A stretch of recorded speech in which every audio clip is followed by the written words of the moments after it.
Mr. Bill Walton, welcome. General, my name is Bill. I'm from San Diego. I have 2 L's in my name. The second one is silent, and what a privilege to be on your podcast here. You are owed nothing. Deliver value first. And that is a mantra that we can all live by, because when we come in with a sense of entitlement, it's not going to happen. You got to come in on edge. You got to come in hungry. You got to come in basically with the opening line to the song is, I'm going to tell you how it's going to be. And this sense of leadership that we're doing with your fantastic podcast is based on all the elements that I've tried to incorporate in my life and that I picked up from all the people who have had such an influence on me, because I am the luckiest dude on earth. And one of the things that we start with when we talk about leadership, and that's responsibility and accountability. And so as a leader, you've got the group there that you're responsible for, that you're accountable for. You need to be able to illuminate the path forward and tell everybody where we're going, and why we're going there, how we're going to get there, and what it's going to look like when we do get there. And then you have to never ask anybody, never, to do something that you haven't already done or aren't willing to do yourself. You have to, as a leader, have the ability to pull the team together, to define the terms of the conflict, make them play your game, do what others can't and won't do, lead the relentless offensive attack. Offense wins. You hear all this nonsense on television about defense. Everybody plays defense. You got to score to win. You got to lead on. You got to play offense. And then you have to assume and embrace and learn to love the fact that risk and doubt and hesitation, indecision, uncertainty, and abject failure are all part of every endeavor you're ever going to be a part of. There's no guarantees out there. The leader has to be able to powerfully use the word no. When the leader can say no and does, and the team still buys in, that's when things really come together. And then finally, when it does go wrong, and it will. When it does go wrong, it's the leader's fault. And that guy has to be held accountable and responsible and pay the consequences. Actions, words, they all carry responsibility and consequences. So you gave a fantastic keynote and you covered a lot of territory. I wanted to kind of zero in maybe on some books that have shaped your life. I understand your mother was a librarian, and I'm a very avid reader. Okay. And the leadership books that I start with, I read a lot. Like what? What can you give me some? I read nonfiction. Okay. I read history. I study greatness. Okay. I like adventure stories, exploration, experimentation. We grew up in a house without a TV. We couldn't afford one at the beginning. And then when my parents finally saved enough, we had nothing, but we really had everything. Yeah. We had a family. We had a community. We lived in a great, fantastic environment and culture, La Mesa, California, 1 block from the San Diego city line. And fabulous schools, teachers, coaches, community, everything. But when my parents finally saved enough, because we were relentlessly pressuring them, get a TV, we want to be cool. Sure. We want to be like everybody else. Right. So one night at dinner, my mom, who was in charge of the finances, because my dad had zero interest in money. My dad, he just loved people. He loved life. He loved helping people. He was a social worker and he's an adult educator, and he was a music teacher. And so my mom, at dinner one night, announced that we'd saved enough money. We're like, yeah, we're going to get a TV. But then she dashed our hopes, dreams, and aspirations in her next comment when she said, but I've been doing lots of research at the library, and I've concluded that there's nothing on television worth watching, so we're not going to get one. We had books, we had the radio, we had music, and I had a basketball, a bike, and a skateboard, and that was my life growing up. But reading all these different books, I can happily send you my book list, but some of the books that I start with for leadership, A Shoe Dog by Phil Knight, Believer by David Axelrod, Bill Graham Presents, and My Life In and Out of Rock, Gene Case, Be Fearless, and then A Generous Nature, Marcy Cottrell Houle. an Oregon State grad and biology professor who wrote this incredible history of Oregon and people, like in Gene Case's Be Fearless, people who had no chance at success. One person against the world, one person against the onslaught of absurd nonsense and insanity, right? But one person would stand up, and very much like Ken Burns' series on the national parks. If you're not there, if you're not involved in the fight for the national parks, you just sort of think that, okay, this makes all kinds of sense in the world. Of course this is a national park. Yeah. But it's not that way. And it was invariably one person who was there, and that was A Generous Nature, which is the story of Oregon's history. And I have great affinity for Oregon. And so many different books. And I will send you the list. I keep an active reading list. And I'm finishing up right now How the World Really Works, and it's a history of how things go forward, and in our efforts to decarbonize our energy system, and how difficult that's going to be. But everything is difficult. As soon as you find something that's easy, you let me know. Yeah. Everything is difficult, if not impossible, until you do it. And one of the things that's amazing in my life is that all the struggles, all the battles that we're involved with, and you go on and say, well, why don't we do it this way? And somebody will say, oh, we can't do it this way. Well, why not? Because we've never done it that way. We've never done it any other way. Yeah. And then as soon as you do something else, you say, well, why didn't we do this from the beginning? So common sense and human decency, kindness, equal protection, equal enforcement, those are all the things that I'm into. And so, I grew up in a fantastic culture with parents with zero interest in sports, but they were interested in life and culture and education. And so my parents, they encouraged me to be curious, to experiment, and to explore. And so much of my exploration as a child was through books and through radio and music, ultimately. And then, I found Chick Hearn on the radio when I was 9 years old. Yeah. And it was 1961, and Chick had just come to the Lakers.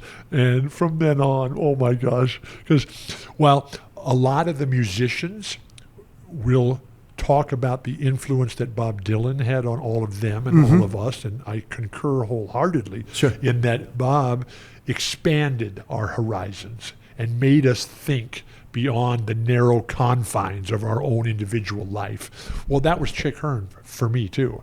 And so, Bob Dylan, Jerry Garcia, Neil Young, John Fogerty, Jimmy Cliff, Jackson Brown. It's an endless list. The musicians are still out there all the time. Right. But then that incredibly powerful voice that was Chick Hearn on the radio, and then Vin Scully in the summertime, because he was the Dodgers broadcaster. Sure. But in the summertime, I grew up outside.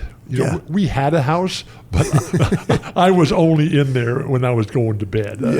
And so, I've learned over the course of my life that not everybody has a house. And, in the NBA changed everything for me, because that really broadened my horizons, in that, because everybody that I grew up with, they had great parents, great schools, a home in a community. Right.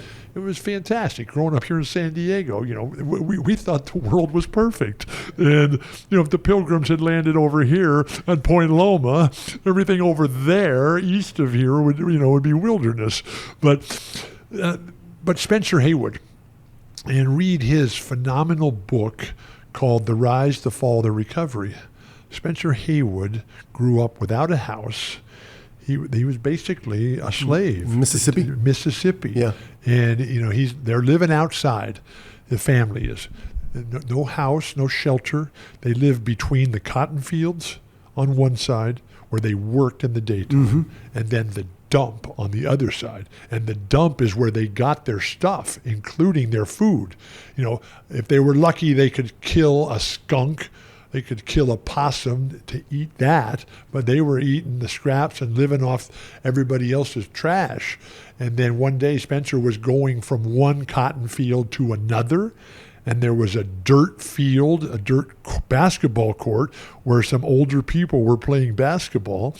And Spencer, he didn't have any shoes. He just had a pair of cutoff jeans or shorts or whatever, and he's walking from the job and one field to the next, and he sees these guys playing basketball, and he's standing there. There's this big dude, Spencer Haywood, no shoes, no shirt, nothing except his cutoffs. And they said, hey, why don't you come play with us? And so Spencer gets out there, never seen basketball before, gets out there and just starts throwing it down and blocking shots and killing everybody, right? And that day, somebody from Chicago was there and saw this. And when the game was over, he walked up to a young Spencer Haywood and said, young man, you should come with me and let me take you to Chicago. And from Spencer Haywood today changed the game, and he's in the Basketball Hall of Fame deservedly. So you had recommended 3 books from our previous call. I have all of them, and maybe you can just give context to one of them. That was Spencer Haywood's book was one. Another book was Bill Russell's book, Go Up for Glory. Go Up for Glory. And the third one, which I want to ask you about, you strenuously recommended I read it. One of my favorite authors, David Halberstam, was his The Longest Winter. Oh my gosh. Have you read it yet? I have not. The greatest leadership book I've ever read was his The Best and the Brightest, which fantastic. That's an entire MBA course in 600 pages. But all of his books are like that. And I've read them all with the exception of The Breaks of the Game. Because too close. It was too close. It was too personal. And the sadness. Because while the Blazers were as high as I've ever been, and I love being high, but the fact that I love being the champion. Sure. And I love being the best. And we were. And then it all fell apart quickly, and it was sad. And David, who knew Jack Ramsey, was in Portland the day it all fell apart. Wow! And so he said, "There's a story here." And so he spent years putting the breaks of the game together. I have tried to read that probably a dozen different times. I can't get through the first chapter.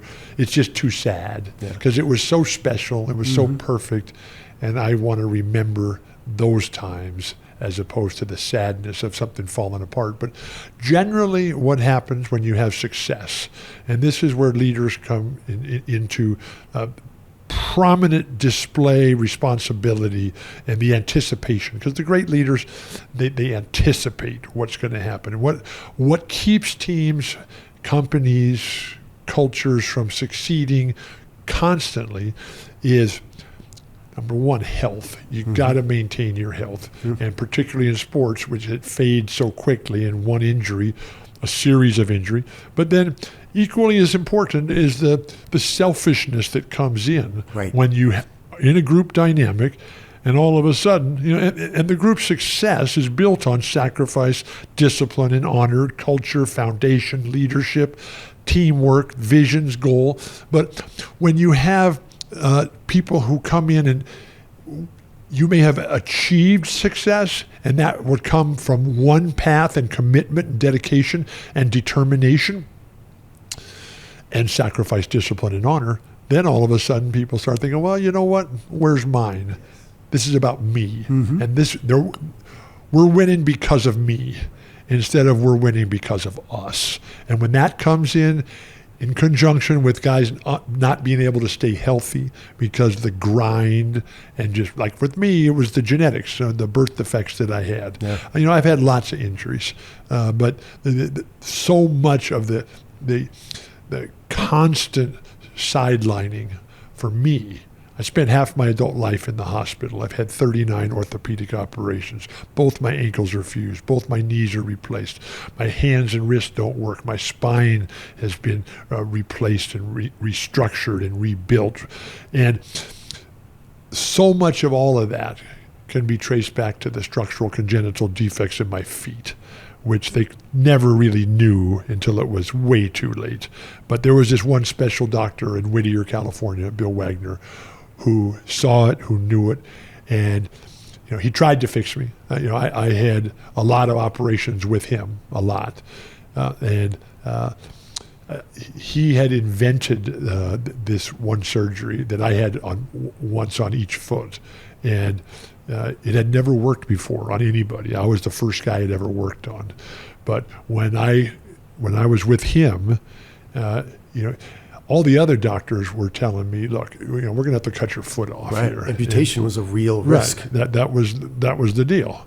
And so, but Bill Wagner said, "I got an idea. I got a plan." And so, when the other choice was having my foot cut off, or let's try something new, I'm open. I'm with that guy. So, what was it?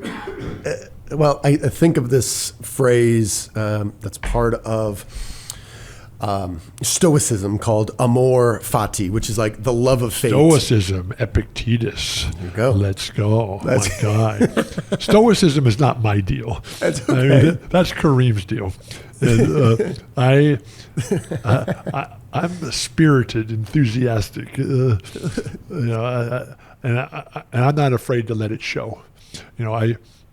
So much of my structured life, if there's such a thing for me, but I've seen part of it. It comes from John Wooden, who wrote everything down. Yeah. I've had great coaches, and I don't rank, rate, or compare my coaches, but he was among the best. Can I ask you a question about Coach Wooden? Yeah. There's one story. I was going to finish real quick.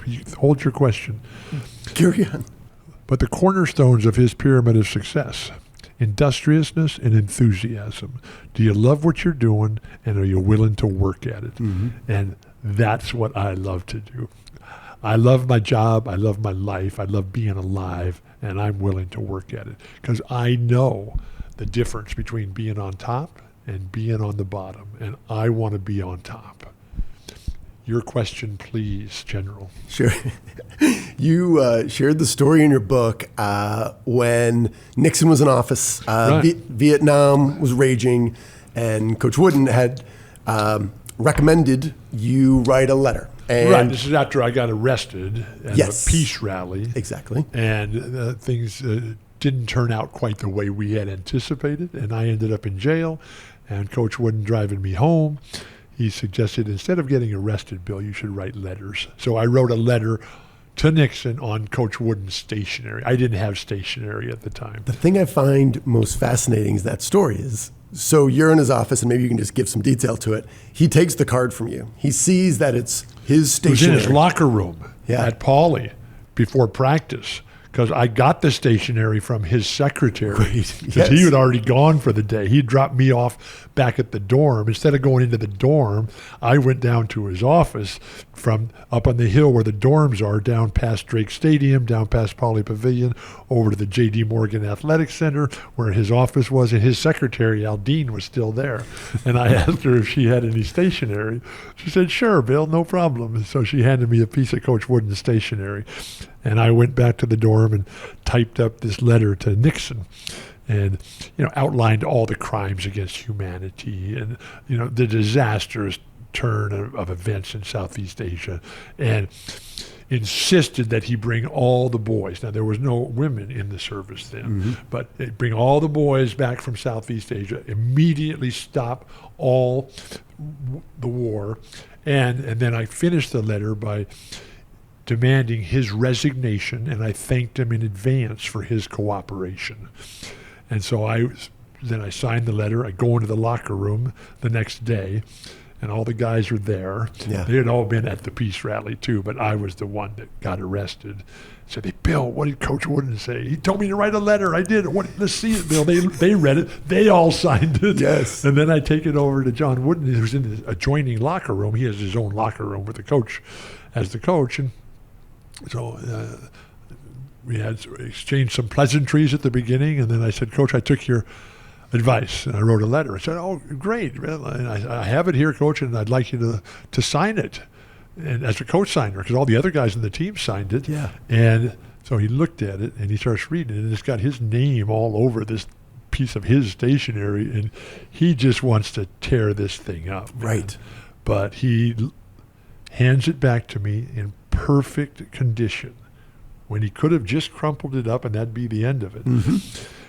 But he handed it back to me, and looked up at me with the sad, soft eyes of a father who had just been let down by his son. And that was the relationship that we had.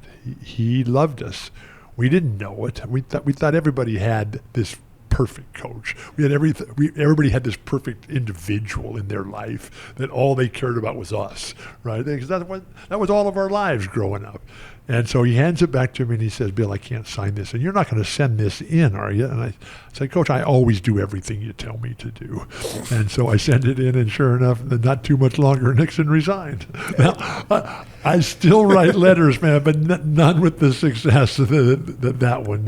Such a great, I think that's a leadership story in itself. He was so much more than a basketball coach. And he was different. And I don't believe, and none of us really believe, that he knew what a great teacher he was.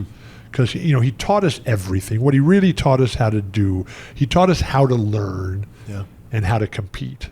And when you can learn and compete, you can do anything. And he was so generous with everything in his life. He was not interested in acknowledgement, credit, recognition. He was not interested in stuff. He was not interested in material accumulation and physical gratification. He was interested in teaching. Now, he changed over time because he was the first great player. And when you're the great player, Purdue, your life is different. Martinsville High School too. And he would tell the stories about at Martinsville High School, which was a town of 4,000 people and had a gym that seated 10,000 people, and when his teams would play, every game was sold out at 10,000 people, and there'd be 15,000 more outside trying to get in. And that's how popular he was. That's how good he was. Wow. And then he got hurt. He couldn't play anymore after his college days were over. But everybody gets hurt, and everybody has to change. And so he became an English teacher. And then but he couldn't make enough money. They were paying him $3,500 to be the English teacher. He had a wife, Nell, and 2 children, Jim and Nan. And so he needed more money. So he went to the school principal and said, "Hey, man, I need more money." And the principal said, "That's all we got." And, this is in the early 1940s, late 30s. And that's all we got, $3,500 for the year. So Coach Wooden said, "Well, how about this? How about I'll become the athletic director, I'll become the baseball coach, and I'll become the basketball coach. And if you pay me $1,500 more for the year for all those other jobs, including my English salary, I'll have $5,000 for the year, and I believe we can make it on that." Wow. And so the principal said fine, and he went on and did quite well for himself. But it was never about money for him. The biggest salary that he ever made at UCLA as the coach was $32,500 for the year. Yeah. Well, I'm watching the time. You've got a schedule. I'm gonna attempt the impossible. I'm gonna ask you for one book recommendation, but a very serious one. They're all serious. This is especially serious. I grew up. I had some friends that were into the Grateful Dead at the very tail end, kind of the mid '90s, and I never was. If I was going to dig into one book, Dennis McNally's The Long Strange Trip. The Long Strange Trip. Dennis McNally. Yeah. Okay, he's a long-time publicist. There's no band has had more written material generated about them than the Grateful Dead. Right, I know. And then no band has had more original artwork created.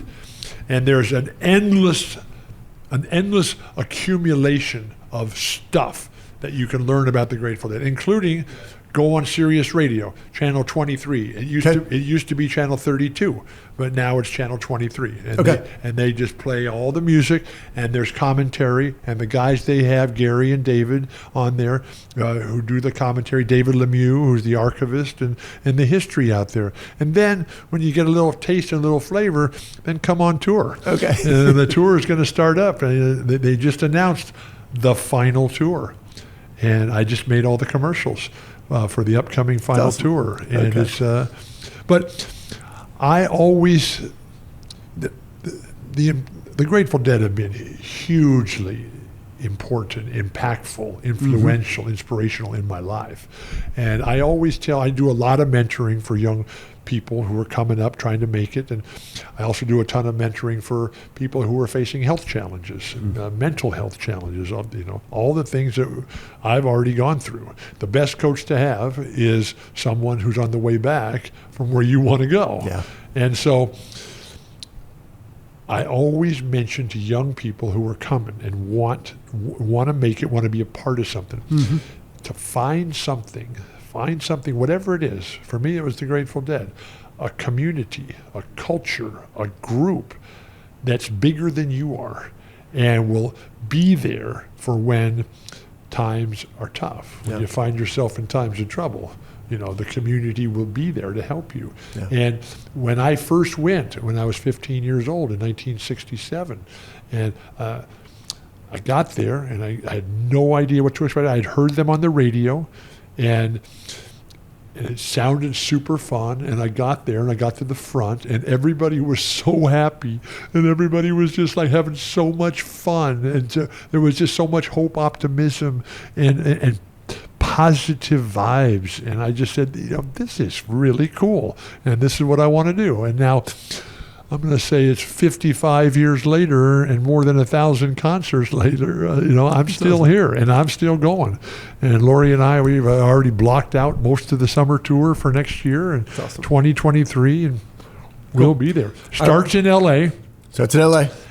Ends in San Francisco, and they go pretty much everywhere in between. And Boulder and the Gorge and Chicago Wrigley Field, and they'll be playing in New York and Boston and Saratoga and a lot of places and a lot of concerts and Dead & Company. Yeah, man. All right. The bus came by and I got on. It's where it all began. It was Cowboy Neil at the wheel on a bus to Never Ever Land. When you get confused, listen to the music play. We used to play for silver. Now we play for life. Life seldom turns out the way it does in a song, but once in a while you get shown the light in the strangest of places if you look at it right. I used to be a lost sailor, away too long at sea, drifting too far from the shore. Now I'm a tiger in a trance, a saint of circumstance. I sure don't know what I'm going for, but I'm going to go for it for sure. The first days are the hardest days. Don't worry. It'll be all right. But when life looks like Easy Street, there's danger at your door. Standing on the moon. It's a lovely view from heaven, but I'd rather be with you. I'd rather be with you. It's endless. And what Robert Hunter, what John Barlow, what Jerry, Bob, Phil, Mickey, Bill Kreutzmann, all the different piano players, Pigpen, and Keith and Brent and Bruce and Vince, and now Jeff Chimente, what all these guys have done. I mean, they have addressed every issue. But all the great musicians do that, Bob Dylan, Neil Young, Bruce Springsteen, the Beach Boys. I mean, they lived their lives. They wrote these songs to us, for us, and about us. Mm-hmm. So listen to those songs because they're more relevant today than ever before, and it's just fantastic. All right. I'm the luckiest dude in the world. Well, I feel like I'm the luckiest dude, and if I don't get you out of here on time, we're both going to be in trouble. We will survive. We are alive. Yeah. And we are owed nothing, but we must deliver value first. Thank you for having me, General. Thank you. I'm reporting for duty.